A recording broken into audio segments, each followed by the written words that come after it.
اللهم صل وسلم وبارك على سيدنا محمد. من أجمل وأحسن البشارات في المنام هي رؤية طفل ميت بيعود إلى الحياة، أو طفل ميت مجهول يبكي إلى الحياة، أو طفل متوفى أو ميت ملفوف في الأكفان ومعروف إن الميت ده صبي أو ولد، ولكن انت مش بتشعري بالحزن في المنام، شعورك عادي تجاه هذا الطفل أو بتشعري بالاندهاش والاستغراب، فهي بشارة أكيدة بعودة آمال قد فقدت منك في الحياة. ومن بعد اليأس سيأتي لك فرج، ومن بعد المشكلات ستزول كل الهموم التي تتعرضي لها. فرؤية طفل ميت يعود إلى الحياة، أو طفل ميت بيتغسل في المنام، يدل على زوال المشكلات والهموم، ويدل أيضا على قدوم المفاجآت التي تسر الإنسان. وبقدر اندهاشك في المنام سيحدث لك فرحة تجبر خاطرك بفرحة كبيرة تندهش فيها من الرزق. وأيضا يبشر الرائي بأن هناك أمور قد يأس منها وسيأتيه الفرج عاجلا بإذن الله، أو هناك أمور قد انتهت وغابت عن حياة الإنسان ولكن ستتجدد بكل خير الفترة القادمة. فهي البشارة الأكيدة بتحقيق الأمنيات الصعبة المنال، وأيضا بشارة بالفرج العاجل والسريع للإنسان، وأيضا هي بشارة بعلو الشأن وعلو المكانة بعد فترة من الفقر أو بعد فترة من الحزن والمشكلات. سيسعد الإنسان ويسعد الله قلبه. رؤية الطفل الميت وهو داخل البيت يدل على أن هناك فرحة قادمة وبداية جديدة لصاحب المنام أيا كانت ظروفه. رؤية طفل ميت في المنام للمتزوجة وهي لا تعرفه يدل على خير كبير قادم لها، وحياة بها فرحة وسعادة والانتقال إلى بيت جديد في القريب العاجل.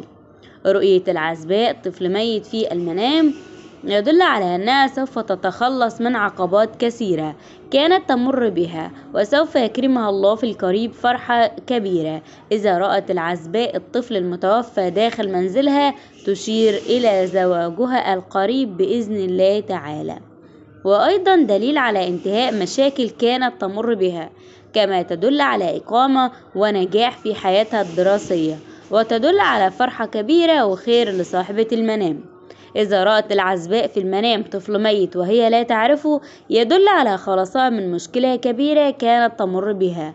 إذا رأت العزباء في المنام طفل داخل الكفن بشرى بزواجها إن شاء الله، كما تدل على ستر الله لها. المتزوجة لو رأت في المنام طفل تعرفه يدل على أن زوجها كان يمر بدين كبير وسوف يكرمه الله بسداد الدين. أما إذا رأت موت الطفل وتكفينه في المنام يدل على دنيا جديدة تمر بها، ربما قدوم طفل جديد لها في الحياة.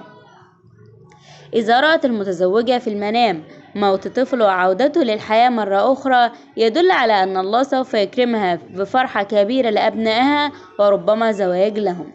أما إذا رأت موت الطفل ودفنه داخل قبر يدل على أنها سوف تنتهي من مشاكل كبيرة وسوف يكرمها الله بالرزق الواسع. إذا رأت أنها تبكي بشدة على موت الطفل يدل على زوال الهم والكرب إن شاء الله. موت الطفل في المنام بعد الولادة يدل على إصابة صاحب المنام ببعض الأحزان والمشكلات، فلتحذر ولتخرج صدقات حتى ينتهي الهم. رؤية المولود الجديد وتوفي إن صاحب المنام يقوم بأفعال سيئة أو يدل على أنه بعيد عن الله، وهذه الرؤية تأتي إنذار للمحبوبين من الله سبحانه وتعالى بأنك محبوب وقرب لله حتى ينتهي همك. إذا رأت المتزوجة في المنام موت طفلها المولود يدل على أن الله سوف يخلصها من أعداء كانوا بالقرب منها ويزول همها، وخاصة لو كان الطفل ذكر. رؤية الطفل الميت يعود للحياة مرة أخرى يدل على أنه سوف يواجه مشاكل وخيمة في حياته العملية للرجل. إذا رأت المتزوجة في المنام طفل ميت يعود للحياة مرة أخرى يدل على أنها تواجه حزن شديد ومشاكل مع زوجها. إنقاذ الطفل الميت في المنام يدل على بشرة خير، وتدل على أن الله سوف ينجيك من مصيبة وهم كبير. ولادة طفل ميت في المنام يدل على إصابة صاحب الرؤية ببعض المشاكل في حياته الخاصة. يرمز رؤيا الرضيع المتوفى إلى تحذير من فعل يقوم به صاحب المنام غير صحيح، وعليه الابتعاد عنه. إذا رأت العزباء في المنام وفاة طفل رضيع يدل على أنها سوف تعاني من فشل ومشاكل في الفترة القادمة.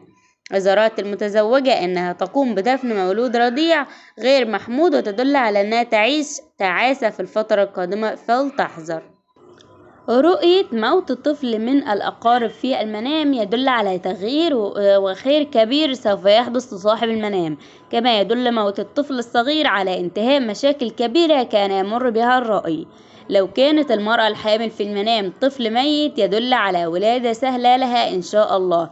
يرمز الطفل المتوفى في المنام للحامل عن خوفها الشديد وقلقها من فترة الولادة، وهي بشارة وأمن وأمان من الله لك. رؤية طفل ميت في الكفن يدل على زوال الهم والكرب والستر والفرج القريب. رؤية الطفل الميت مكفل للفتاة العزباء يدل على استقرار في حياتها الخاصة وخير واسع قادم لها. إذا رأت المتزوجة طفل ميت وداخل الكفن تدل على زوال مشكلة كبيرة كانت تعاني منها، كما يرمز على انتهاء عقبات ومشاكل في حياتها الزوجية. أما في حالة موت مولودة صغيرة والبكاء عليها بشدة تدل على قدوم أخبار غير جيدة. موت طفل صغير يدل على فقدان شيء عزيز وربما الإصابة ببعض الأمراض. إذا رأى الشاب الأعزب في منامه طفل متوفى ومكفن فهو يشعر بالحزن في تلك الرؤية، يدل على أنه بعيد عن طريق الله ويقوم ببعض المعاصي، فعليك التقرب والرجوع إلى الله سبحانه وتعالى في أقرب وقت حتى لا تصاب بالمشكلات والحزن في حياتك. وطبعا زي ما احنا شفنا ان الطفل المتوفى او الميت ليه جانب كويس وجانب شر، فلو حضرتك رأيت المنذر او الشر في رؤية الطفل المتوفى واجب عليك فعل خطوات المنام المنذر حتى لا تصاب بأذى اي ضرر او اي شر في الحياة.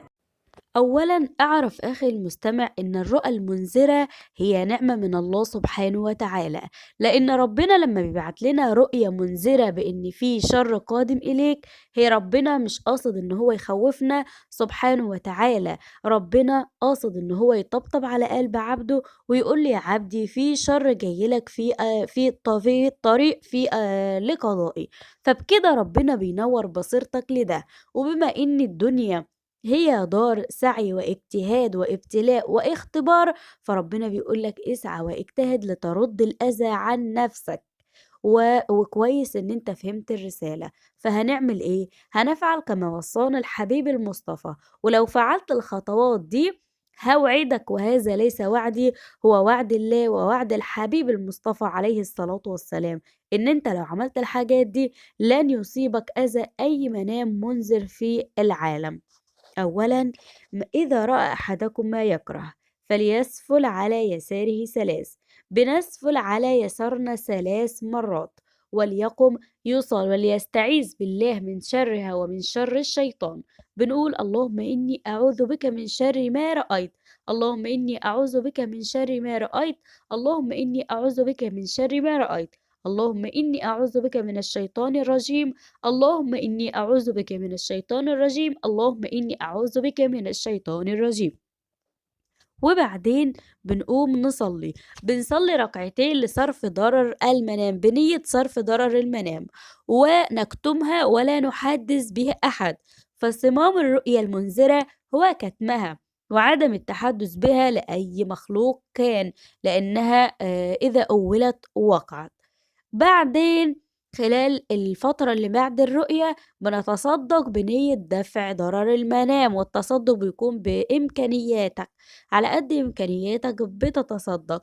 وعن تجربة 10 جنيه بتكون دافعة جدا، فتصدق ب10. لو مقدرتك أكبر من 10 جنيه تصدق بعشرات متفرقة في أماكن متفرقة انت ومقدرتك بنية دفع ضرر المنام. فالصدقات ترد القضاء بجد مش هزار. كمان الدعاء يقطع سير البلاء. الدعاء كل ما بتدعي كل ما بتوقّف عنك هالة الشر اللي جاي عليك، لإن الشر ده أو القدر ده طاقة، فكلما دعيت كلما استوقفت هذه الطاقة وبعدت عنك بإذن الله سبحانه وتعالى.